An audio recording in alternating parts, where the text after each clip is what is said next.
Rated T for teen.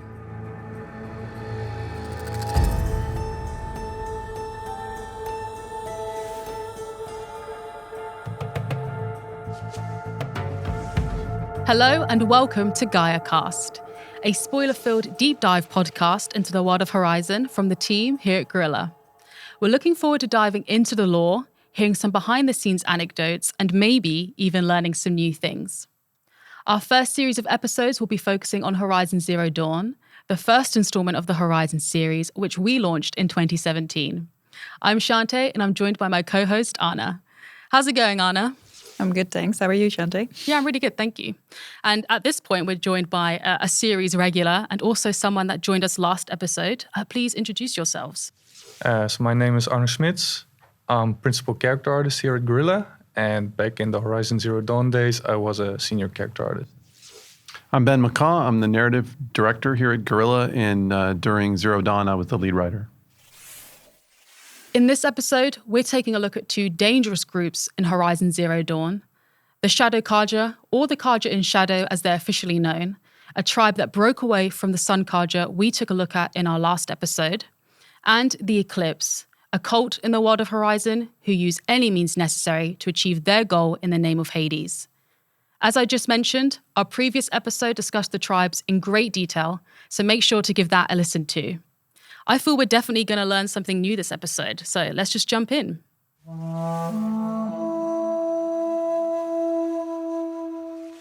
So in order to understand the Eclipse, we should start by taking a look at a more traumatic event, the Proving. Ben, can you lead us into that?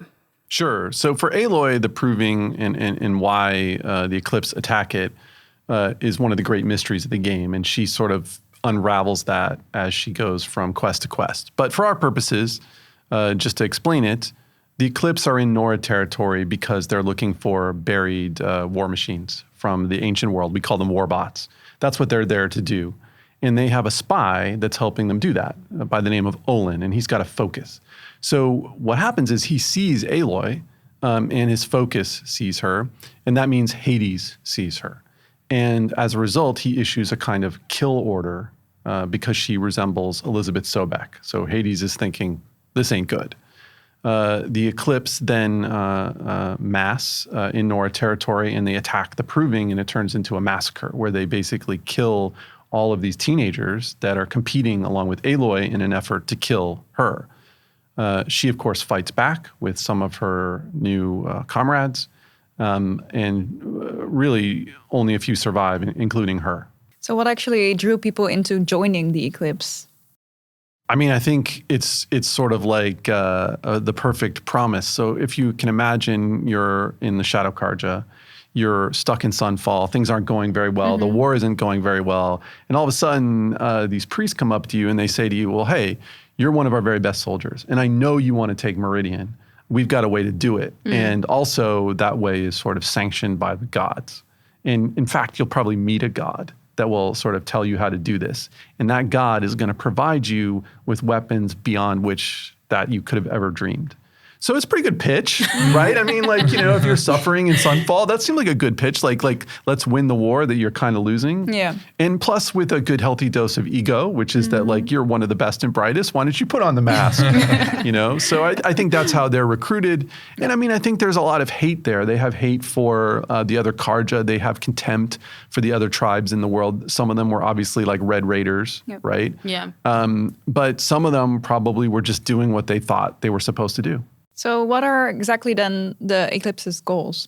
Right. So there's two goals, right? There's the goal that the Eclipse think they have, and then there's their real goal. So the goal that they think they have is they simply want to take back the city of Meridian. It's their holy city. So they're on a religious crusade, essentially, to take that city back. And they think Hades is going to help them do it by helping them resurrect these ancient machines, war machines. Unfortunately, Hades has other plans. He's fixated on this object near Meridian called the Spire. It's a sort of transmitter that he can use to wake up all of the warbots in the world and to essentially reignite the same apocalypse that happened 1,000 years ago.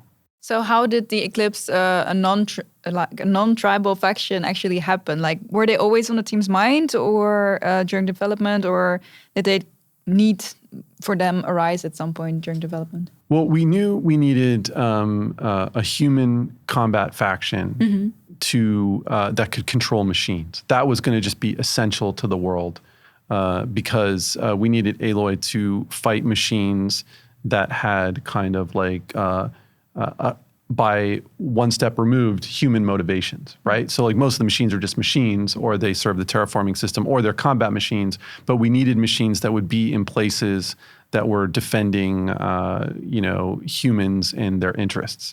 And we worked really closely with the combat teams and the art teams to make sure we actually had multiple human combat factions. Yeah, so I think the main thing for the Eclipse is that we wanted to make them very distinct looking. Readability is always a big part of the design when you're fighting enemies for combatants. You want to make them very clearly understandable from a distance and with all the actions going on. So even if they are essentially Carja most of the time, like most of the members are Carja, we try to make sure their elements are very unique. And we try to make sure to link their elements with the robots that Ben just mentioned. So their plates have a lot of old warbot plates, which you don't really see in the other tribes, for example. Yeah. And this also brings me to something interesting, which is the Bandit tribe, which is another non-tribe specific combat group. Yeah. So those in our designs are mainly Carja because we had to base them on something, but they're so ragged that they're kind of indistinguishable which tribe they are. And for them, we try to do a very different shape language. So the Eclipse, you can see there's some amount of financing there, so they're quite like ordered and stuff. But the Bandits are using the traditional robot parts, but they're very gnarly and shredded. They look like a scrap heap everywhere. And the point there was to get very aggressive silhouettes and very, it doesn't matter if from where the light is coming, you will immediately recognize like these people are dangerous and they're essentially trying to kill me. Yeah. And how do the Eclipse differ from the Shadow Carja? Well, just in terms of the story, they are essentially an elite faction of the Shadow Carja. They are soldiers that are completely devoted to the cause of taking back Meridian. They're the most dangerous, the most hardline. But in a sense, you could just call them a splinter cell. I mean, that's a good definition. Of course, in terms of how they look. So we can see some of the aesthetics that are the same with the Shadow Carja, like their preference for dark colors. There's like a lot of black in there. The red is a very prominent color in their design that's kind of aggressive. But compared to the Shadow Carja, they have a lot of old world elements in them. So, for example, the necklaces that are old bullet shells are very interesting and very distinct to them. And also, like they have the masks with the kind of old world symbols on them. Yeah, so those are pretty much the main distinguishing factors between them. So from an art perspective, how did the team approach designing the Eclipse and also the Shadow Carja? And do they have any similarities or differences? Okay, so the Shadow Carja themselves, they are, of course, heavily based on the Carja tribe, which we discussed last time. And what we did there mainly is we took the entire Carja cast pretty much, and we kind of translated their color palette to be the traditional Shadow Carja palette. And then on top of that, there's a whole bunch of extra characters that are purely related to their faction. So their soldiers are very different. They have the Kestrels. And also on the nobility side, there are some extras there. And also because of story reasons, they also have refugees, which are also very interesting. They are pretty much the working class outfits of the regular Carjas, of course, in the Eclipse palette, but then heavily distressed, I would say. And for the Eclipse, we wanted to make sure they're their own visual identity, but they're still related to the Shadow Carja in some way. So we kept the color palette kind of similar, the blacks and the reds, but we got rid of the purples, so that's not really part of their identity.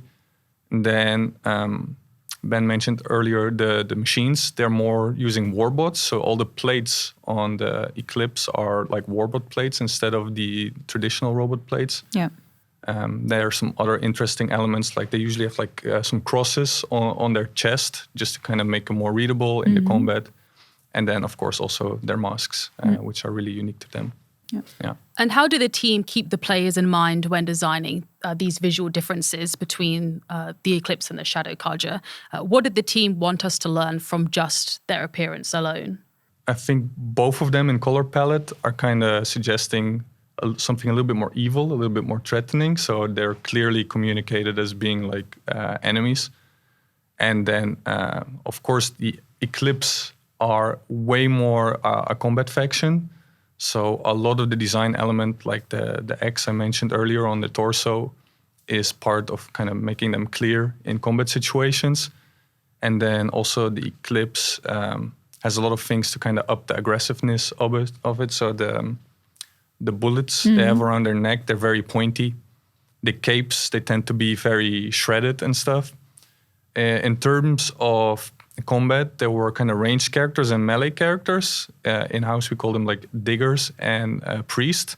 So one of them have hoods and capes, and the other ones are more open and they're showing more skin.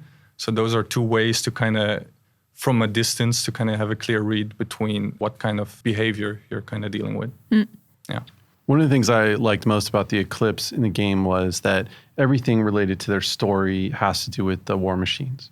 And they have the strong link to the ancient past, but also to this really evil vision of the future where they're going to use these machines for their own ends. But when you look at them, instantly you can make that comparison to the machines. It's like everything about them kind of shouts out that they have an association with these warbots. And it just worked really well because it was like, it's also worked great when you first saw them, like at the proving, you've seen the Nora at that point, you've met Aaron, but all of a sudden you're seeing this like totally new faction that clearly has this like strange relationship to the past. And I think that just is like a very shocking and effective moment.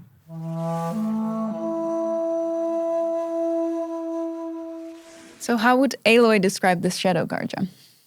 Well, I mean, she fights them, so there's obviously some antipathy there. But I think if she really were to sort of step back and think about it, she would view them as kind of misguided rebels that are clinging to traditions, and really dangerous traditions. These aren't like the nice kind of traditions, right? Yeah. Traditions that involve things like human sacrifice. So for her, that's a big, a big button. It pushes a button with her because she's been the victim of tribal tradition. She was made an outcast. She wasn't even allowed to talk to people in the Nora tribe. So anytime she sees this kind of reactionary elements in other tribes, it really aggravates her. She doesn't like it. I can imagine. So why are the Shadow Carja independent from the regular Carja? Like, what is the history between these two tribes? Yeah, I mean, it's a long and somewhat complex history, and it's something that you can actually read about. You can play the game, of course, but you can read about in the comic book right now. So there's like, it's a 4-issue arc about the liberation and really about how the tribe split in half. But in a simple sense, there was an old regime that was trying to appease the machines to sort of find a spiritual way to make sure the machines became less dangerous. But they did it in a really misguided way, which was through trying to appease the sun god through human sacrifice. And this led to a series of conflicts called the Red Raids, and eventually led to the end of that regime when the Oseram in particular, but other tribes started to fight back. And Mad Sun King Jiran, who's kind of responsible for a lot of this, is killed. His more progressive son, Avad, takes over, but a small faction of the regime escapes and sets up at Sunfall. And they become the Shadow Carja, and they sort of keep a lot of their traditions and their violent ways. And from them come the Eclipse, because the Eclipse are like a cell of Shadow Carja. So we'll actually be going into what you just said deeper in the next episode, which focuses on the Carja Civil War. But what kind of relationship do the Shadow Carja and the Carja, the Sun Carja, have? How do they interact with each other, or can they? Well, yeah, when Aloy encounters them, there's kind of like a very tenuous ceasefire. But I think it's important to remember that they are, in a way, the same tribe. And Arno talked a little bit about this, about how they're visually related. But I think like it's important to remember that, like, you know, there are families in the Carja that have relatives in the Shadow Carja. Like, and there's a lot of anger about the civil conflict, but there's also a lot of sadness about how the tribe has kind of been ripped apart. So it's not like all the Carja hate the Shadow Carja. Far from it. In fact, I think probably a lot of them just want to be reunited. So from an art standpoint, how did the team look at designing the Shadow Carja's appearance in comparison to the Carja? For this one, we kind of took the pyramid that I talked about last time that the Sun Carja kind of has for their society. So we had like Avad, the king, on top. Yeah. Then we have the priest. Then we have the nobility, artisans, craftspeople, and then like farmers and like the more low-level people. So for the Shadow Carja, we pretty much take that entire pyramid and then we kind of expand it. So because of their circumstances, we have refugees even below the farmers. And then because they have all these old traditions, we also have the Kestrels kind of stuck in between. And most of the old guard, the generals, they kind of moved to the Shadow Carja. So we also have like Utit, for example, kind of showing these Shadow Carja generals. So instead of just all the nobility that we had before that are like recolored now, we also have all these new body variants. So they are actually, as far as the tribe goes, they have the most amount of like costume content in the entire game, just because they were able to borrow a bunch of stuff from the Sun Carja, which got recolored to match their materials, and then all this new content. So essentially, they're pretty much the same tribe, right? So of course, Avad started this new progressive direction. Yeah. But you can see it in a lot of shared details. So a lot of the costumes are very similar. Material choices are very similar. I think Avad brought a more sense of like color and cheerfulness into that aspect of the tribe. And the Shadow Carja at this moment are not in a very happy place. So that's kind of also reflected in their color. And also, you know, also part that they're like a faction you fight. So we wanted to make sure that the colors kind of reflect both those elements. Yeah, that makes sense. Yeah. And from a very basic level on the story, we also wanted to make sure that when Aloy got to Meridian, there was really something to like about the Carja. And we wanted to make sure that took place visually, but also in terms of the story. So like when you actually finally meet Avad, who's kind of been set up in earlier quests, it's like, you like this guy. It's kind of hard not to like him. He's a nice guy. He's kind of like sensitive, and he's obviously very interested in Aloy as well. But then also when you go to Sunfall and you finally meet the Shadow Carja, because they're kind of set up earlier, there's that sense of menace that you kind of get all the time. Yeah. So Arno, as you mentioned earlier, some Shadow Carja are also known by the title Kestrel. Can you run us through like why this is, and how did the team incorporate this title into their clothing? So the term itself means it's a form of falcon, or it's a small bird of prey. And the Carja have a big relationship to visually and also in their sort of backstory to birds. So for instance, just to give you an example, it's actually in their mythology a glint hawk machine that kind of like points out the location where they build Meridian. So the bird motif is in a lot of their architecture, for instance. So, but we also wanted to make sure that these Kestrels were like really tough and seemed really dangerous. And I think the art team kind of took it from there. Yeah. So like the bird motif is very important indeed. The glint hawk, the wings of that are a very strong basis for a lot of the Carja designs. So it's kind of this elongated hexagon shape that you can see everywhere in the outfit. But the Kestrels, they're kind of like the elite, so they have very nice armor with like very nicely layered and like ornate in a way, like how it all works. But then just like we have in the Sun Carja, the guards, they also have these big plumes with the red feathers, which is like a really key part of their identity. And it's pretty much kind of to intimidate the enemy. They're like really elite warriors. The Kestrels themselves are not the most heavily armored individuals you're going to meet on the battlefield, but it's just because of their confidence. Like they don't need it. They're that good. So they're kind of showing off. They're there to intimidate. They got their big plumes and like their bare chest. A lot of Carja specific tattoos.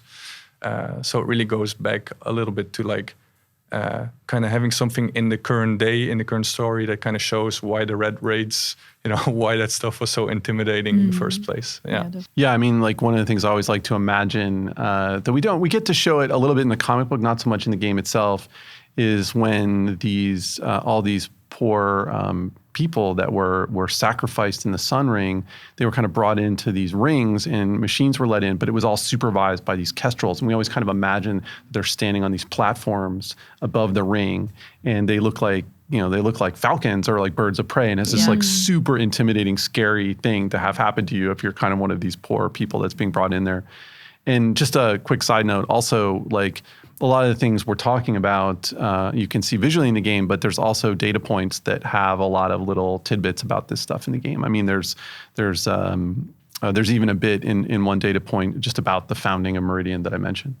So speaking of that, like how do the Shadow Carja treat their own people? What would a day in the life of a Shadow Carja look like? I think it'd be really, really bad. Like when we meet the Shadow Carja, they're not in good shape. So like they've essentially lost the war in a lot of ways. They know that like they probably aren't going to be able to take Meridian back. The Eclipse is a little bit like we would say in the U.S. a Hail Mary, to try to win the war when they're kind of losing it. They don't have enough supplies. They don't have enough resources. So if you were a priest or a noble in Sunfall, it was still probably okay. Maybe you weren't getting all the delicacies that you had in Meridian, but it's sort of okay. The soldiers, I think, are kind of getting down to their last rations. Like they're getting hungry. And if you're a refugee, it's just bad news. Like if you're stuck in Shadowside and there's not enough to eat and there's not enough medicine. I mean, that's something we see in a quest in Healer's Oath, for instance. Yeah. I think from the art side, it says enough that this tribe specifically asked for refugees.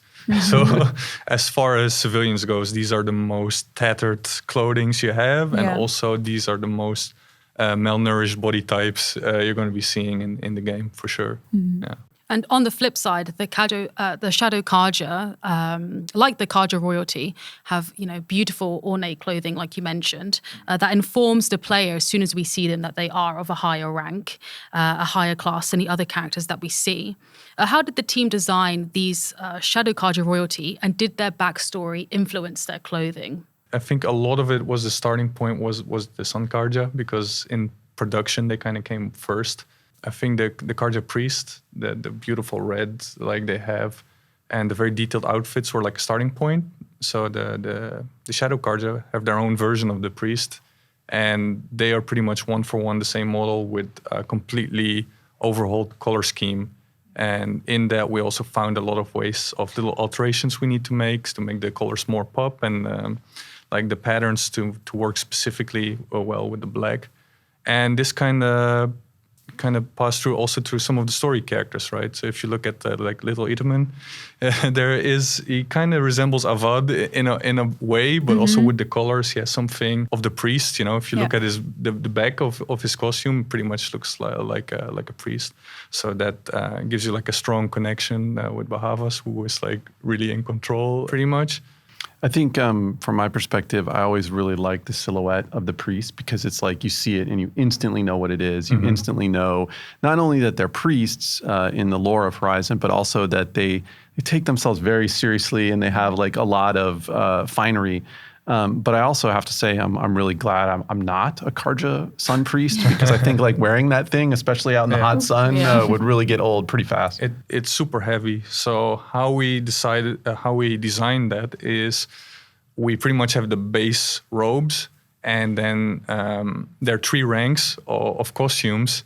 So how much like higher up you go in the hierarchy, the more robes and bigger headgears get kind of piled on the costume. So like Bahavas is really wearing like a lot of clothing. Yeah. What I like about that is just that for the Shadow Carja in particular, it's like you go up each rank, you just get more evil, right? It's just like a evil stairway. Yeah. Which Shadow Carja member was your favorite from an art and a narrative standpoint? So for me, this is an easy one, and it has to do with your guys' team, which is it's clearly Vanasha, and I know I'm not alone in this because but not just because of Vanasha and her sparkling personality. She has the most amazing abs ever. This is something that was remarked on. There's a couple of cinematics where it's like she has abs of steel. Yeah. Well, personally, I love all the characters who have costume changes. So Vanasha is one of those. I think Helis is also a lot of fun, that he has his kind of traditional Kestrel outfit, but he also has his Eclipse outfit, and he's very aware which moment he wears one and which moment he wears the other. But personally, I like Utit a lot because this is something we didn't really talk about earlier. A lot of the generals from the old guard, they kind of got, they're part of the Shadow Carja now. So he's like... in the lineup, he was like one of the main concepts of that. So I think it's really cool that we actually have an important story character that kind of embodies that role. Yeah. Just to pick up on what you said, I also love the idea that Helis has these different outfits. So like when you see him at the Proving, he looks so menacing as the Eclipse, and there's the whole moment of like, turn your face to the sun, child. But then when you see him in like full Kestrel outfit in MQ13, it really sums up the idea that he is also like very religious, very ceremonial. And a lot of things he's saying to Aloy in that quest are also basically like showing that he's sort of so completely devoted to his cause and to his sort of mysticism that he can't even tell the difference anymore between good and evil, So his look and its ability to change, I think, really helped reflect that.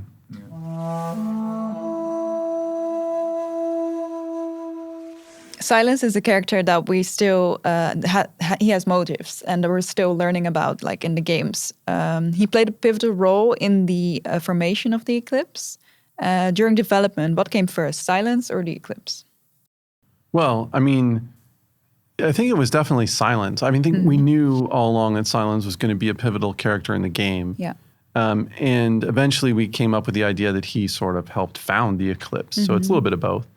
I mean, I think just to kind of go over that backstory really quickly, Sylens is kind of like the world's greatest self-made person of all time. He is always interested in finding out more about the world and how it came to be. He finds a focus. With that focus, he detects a signal, which he eventually realizes is Hades. He is really impressed with Hades, who seems to know quite a lot and to be quite unique. And he makes a deal with Hades. And the deal is pretty simple. It's that Hades will give him knowledge, which is what he wants most in the world, and he will give Hades followers.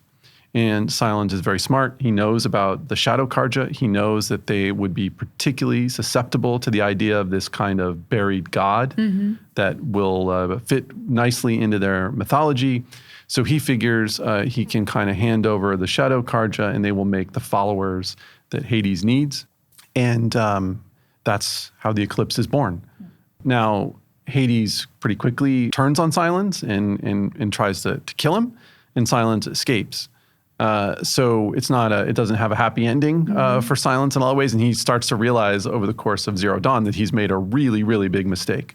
But just in terms of the story and the development of the character, we kind of knew that Aloy was going to need this outsider, wanderer figure who can lead her into the Eclipse and who will know a little bit more about the world and will sort of guide her in that way. Yeah.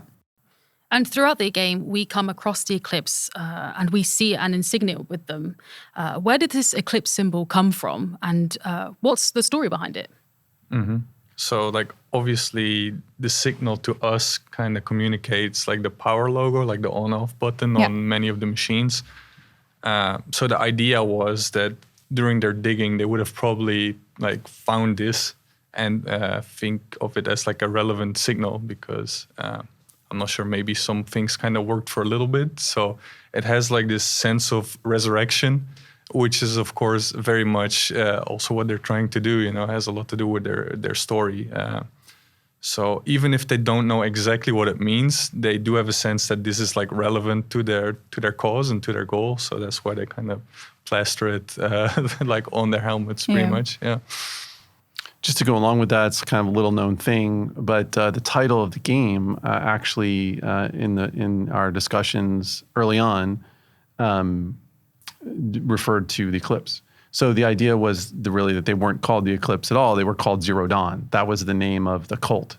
And as we were developing it, when the writers first saw the concept art for the characters, we were just so happy with like this idea that they had this like obvious symbol that related to the old world, and it just looked awesome and menacing. But as development of the game went on, we just kind of realized that like because of their relationship with the Shadow Carja and the Carja and the obsession with the sun, that Eclipse was really a much better name, and that Zero Dawn actually was a really good name for the project that Elizabeth Sobek was doing, which I think, I don't know what we were calling it. I think we were calling it more like the terraforming system or like Gaia or something like that. Yep. So we kind of pulled a switcheroo, and that was how the title of the game was born. Yeah, talking about how good ideas always survive. When I joined the project, there was this red priest with this logo on his head. So before there was even a notion of Carja, we pretty much had a concept that looked like a Sun Carja priest, but with this logo. And then through story development, we found out that the sun is actually their relevant symbol. So like the priest garb turned into that. But you can see like this, there was something about using old world symbols, in the designs that we found a very appropriate place for it in the final game, which is on the Eclipse masks. Yeah. So the funny thing is, based on what you're saying, of course I knew it was the on-off switch, but I never thought about that idea that you just said of like on-off being like the resurrection of the machines. I was like, oh, so even today I'm learning something. Exactly. So we were talking about the masks already a little bit. Like, why did the team decide to add these masks? There are a few reasons. First of all, the unknown is always scary. So like not being able to see somebody's face obviously makes them more menacing than being able to look them in the eyes. The other sense is also gameplay. You don't always want to be able to headshot opponents. So giving that one extra layer of protection before you can kind of insta-kill them is definitely something we wanted to do as well. Yeah, and also just, I think I mentioned this earlier, but when you first see them at the proving, the effect is just so strong. And if you're just seeing like human faces, it just doesn't have the same effect. And in this instance, it's just like you're scared of them from the beginning. And it's what you said, it's the unknown. It's they're bad guys, they're men in masks, you know, and it was just something that just worked well. Both in terms of art and story. Yeah, no, I think it also adds something to Helis as well. Like the first time he actually reveals his face, like it's a very powerful moment. Yeah, definitely. So that wouldn't have been there if you could see it all along. And like the Eclipse, are there any other tribes that are kind of affected by old world symbology? Yeah, so in the Forbidden West, we got the Tenakt, and their color choices, their shape language, their tattoos, all those things kind of originate from artifacts, that like old world artifacts, and how they interpreted that kind of plays like a big influence on like the way they look. Yeah. And at the end of the game, after we've learned everything about Hades and Sylens working together and forming, the misguided Eclipse, how would Aloy describe this faction? I mean, it's tough because obviously the Eclipse is responsible for just horrible suffering. I mean, they wipe out the sort of best of the Nora youth. They kill Rost. They reap untold destruction with the warbots, and eventually they attack the Nora again. I mean, they do a lot of really bad things. But I think one thing that Aloy does learn later on is that they are essentially dupes. They're being fooled. They have a religious notion of taking Meridian back from usurpers, and they don't even realize the extent to which that they've been kind of bamboozled by Hades, who's really going to use them to destroy the entire world. So I think she would pity them a little bit. She would feel sorry for them. But Aloy is not someone that can condone the type of suffering that they inflict. That's what sort of like, that's what gets the bow out. That's what gets the spear out. She's got to protect the innocent people that they're hurting. But with reflection, I think she would realize, of course, that they're essentially misguided. Is this the last we've seen of a group dangerously misled? I mean, that's a great question. I think, in a sense, a lot of the enemy factions in the world of Horizon, both past and future, have this quality, right? Because we want it to, we want human motivations. Like, the one of the things I like about the Eclipse is that, like, you can kind of understand what they're all about. They want their city back. Like, they have religious reasons for what they're doing. And so that idea that tradition or those types of desires are kind of like subverted by things from the ancient past, or subverted by evil forces or people that are powerful and want their own ends. That is a very Horizon idea. So I guess I would have to say no. It's not the last time we'll see such a thing. A tease. We do love those. We're coming up to the end of this episode now. Thanks so much for joining us today. The Shadow Carja tribe and Eclipse are two fascinating groups, and it's been great to take a closer look at them. Are there any thoughts on this episode you'd like to share with us? I mean, it's something I really enjoy talking about because I think the Eclipse is one of those things that where the narrative and the art just came together so well. And it's like they look awesome, they're pretty badass, and also there's a lot of cool story elements there. So it's fun to talk about. Yeah, I think just the way story kind of married into the visuals. And the fact that we were able to put our own Horizon spin on it, because like Black and Red is pretty clearly villainous, but then the way we're doing the bullets, then the war bot and like the old world symbols is something very clearly Horizon. So I'm glad we were able to like put our own spin on it. Yeah. And what about you, Anna? Yeah, I really love the visual style of the Shadow Carja, so this was a great episode for me. Let us know what you think on social media. You can find us on Twitter, Instagram, and YouTube. You can also let us know your thoughts on today's episode via #Horizon GAIA Cast. As we mentioned earlier, our next episode is focused on the Carja Civil War, an event that is still ongoing in the world of Horizon. We're looking forward to seeing you then. Bye!